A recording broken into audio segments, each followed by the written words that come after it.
बिहार में चुनाव की सुगबुगाहट राजनीतिक तौर पर शुरू हो गई है। भले ही चुनाव के तारीखों के ऐलान होने में कुछ महीने बाकी हो, लेकिन सभी राजनीतिक पार्टियां अपनी अपनी तैयारी शुरू कर दी हैं।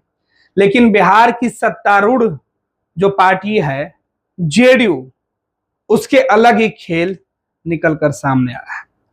जेडीयू के 80-90% ऐसे नेता हैं जिन्होंने चुनावी जो जिम्मेवारी जो पार्टी की तरफ से मिली थी उसे करने में वो पूरी तरीके से फेल हो गए।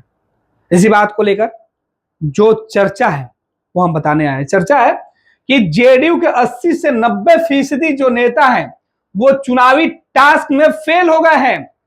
फर्जी रिपोर्टिंग से तैयार की गई खुली जो रिपोर्ट थी फर्जीवाड़े की, उसकी पोल खुल गई है। 20 दिन की और मोहलत मिली है। जेडीयू में पिछले कई दिनों से मैराथन बैठकों का दौर जारी है।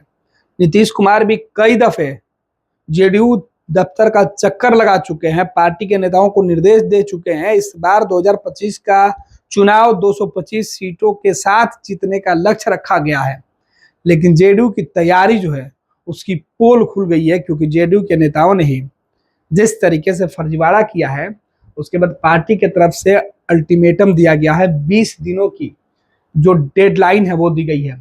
दरअसल बिहार विधानसभा चुनाव से पहले जेडीयू की जो तैयारी थी उसकी पोल खुल गई है।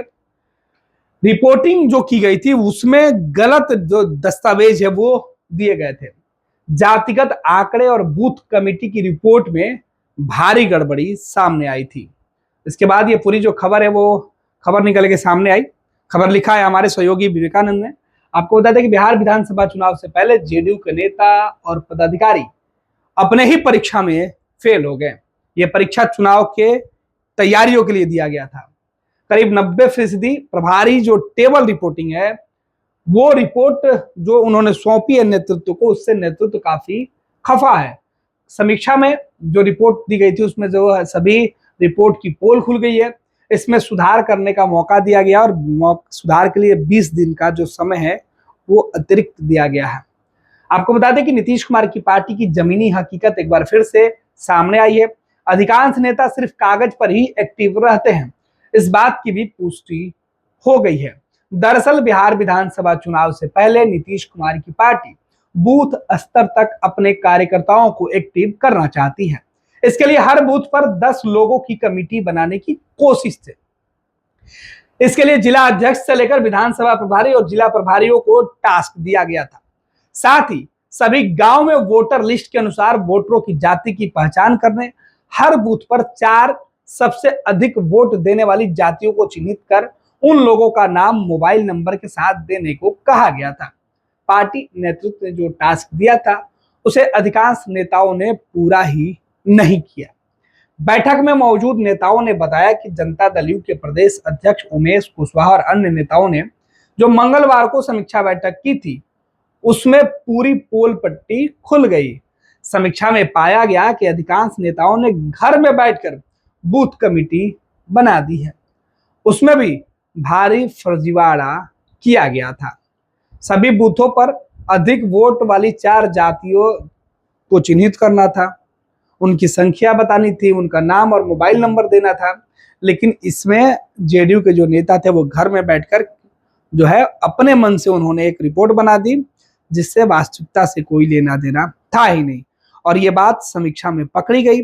इसके बाद तो जिला के जो पदाधिकारी थे उनको प्रदेश नेतृत्व की तरफ से फटकार लगाई गई और उन्हें अतिरिक्त समय दिया गया। और ये करने वाले कोई 1-2 लोग नहीं थे, 80 से 90% ऐसे लोग थे जिन्होंने इस तरीके की गड़बड़ी की थी।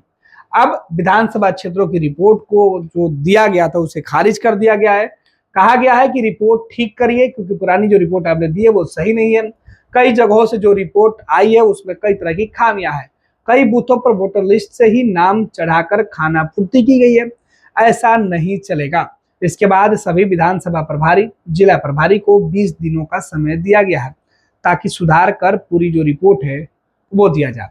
मंगलवार को पटना जेडीयू कार्यालय में, जो प्रदेश कार्यालय है, उसके कर्पूरी सभागार में प्रदेश अध्यक्ष उमेश कुशवाहा की अध्यक्षता में सभी जिला के अध्यक्ष, जिला प्रभारी और विधानसभा प्रभारियों की एक बैठक बुलाई गई थी। पार्टी की इस बैठक में कहा गया कि सीधे तौर पर संगठन का विस्तार जो करना है उसके लिए महत्वपूर्ण जो जिम्मेवारी जिनको दी गई थी वो उन जिम्मेवारियों में पूरी तरीके से फेल हो गए हैं।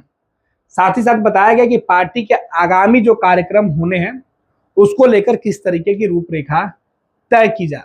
बैठक में विधान परिषद के जो नेता थे वो मौजूद थे, जो विधानसभा के जो नेता थे वो मौजूद थे, पार्टी के जो प्रमुख पदाधिकारी है वो मौजूद थे और इन तमाम लोगों ने मिलकर इस तरीके से बैठक की थी जिसमें कि जनता दल यूनाइटेड को बिहार में तीसरे नंबर से पहले नंबर की पार्टी बनाई जाए।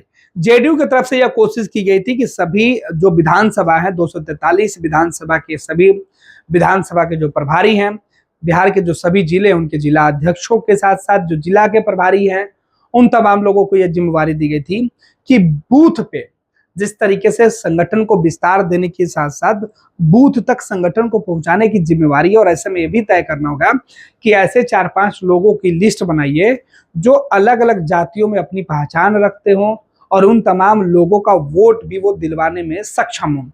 ऐसे एक्टिव कार्यकर्ताओं की लिस्ट बनानी थी, जाति वाइज लिस्ट बनानी थी कि आप फलाने जाति के हैं, आप अमुक जाति के हैं तो आप अमुक व्यक्ति हैं, अमुक जाति के अमुक व्यक्ति जो उस जाति के वोटरों को मतदान केंद्र तक ला सके और वो वोट करवा सके। ऐसे लोगों का मोबाइल नंबर और नाम जो है वो बनाने की सूची बनाने के लिए सभी लोगों को निर्देश पहले दिया गया था। लेकिन जब मंगलवार को जेडीयू दफ्तर में बैठक हुई, समीक्षा बैठक, उस बैठक में इस रिपोर्ट में जब गड़बड़ियां पाई गई तो प्रदेश अध्यक्ष और संगठन विस्तार के लिए जो पदाधिकारी बैठे थे उन्होंने इसे सिरे से खारिज कर दिया। उन्होंने कहा कि सरासर इन लोगों ने गलत रिपोर्ट बनाई और इस गलत रिपोर्ट से पार्टी मजबूत नहीं हो पाएगी, चुनाव जीतने का जो लक्ष्य है वो पूरा नहीं हो पाएगा। ऐसे में आप तमाम लोगों को 20 दिन का समय दिया जा रहा है, आप और मेहनत करिए और सही जो डेटा है वो इकट्ठा करिए।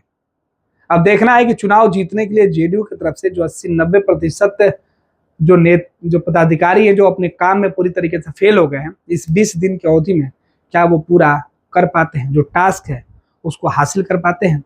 क्या जेडीयू में बूथ लेवल पर कोई कोर कमेटी या उन 4 वोटरों को लाने वाले जो लीडर होंगे उन्हें खोज कर उनका मोबाइल नंबर और उनकी जातिगत संख्या के हिसाब से जेडीयू अपनी लिस्ट बना पाएगी?